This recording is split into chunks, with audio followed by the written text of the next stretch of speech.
এটা দেখো কত মাছ পুকুরে, দেখা যাচ্ছে কি সব সারপুইয়া, তেলাপুইয়া নয়, তেলাপিয়া মাছ এগুলো। ওগুলো সারপুইয়াই। আবার বলতে সারপিয়া, তেলাপিয়া মাছ। তেলাপুইয়া এত বড় বড় হয় হুম।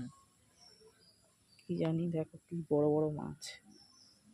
রুই, রুই মাছ কিন্তু নেই, কেন হবে না, রুই এখানে কাতলা এখানে কিন্তু নেই। থাকে এইগুলো তো। সামনের গুলো কি মাছ দেখো তো, তেলাপিয়া ছানা। এইরকম হয়। হুম। কত আরে মাছ, এখানকার মাছ তো খাবি আর কাটছে। ধরে না, দীর্ঘদিন ধরে রয়েছে কি না। সুন্দর লাগছে মাছগুলোকে।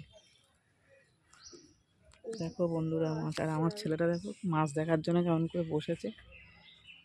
এটা হচ্ছে বিপত্তারিণী মন্দির, তার সাইডে একটা পুকুর আছে মন্দিরের সাইডে। তো এই প্রচুর মাছ পুষে রেখেছে পুকুরে, ঘাটের সামনে, দেখছো তো।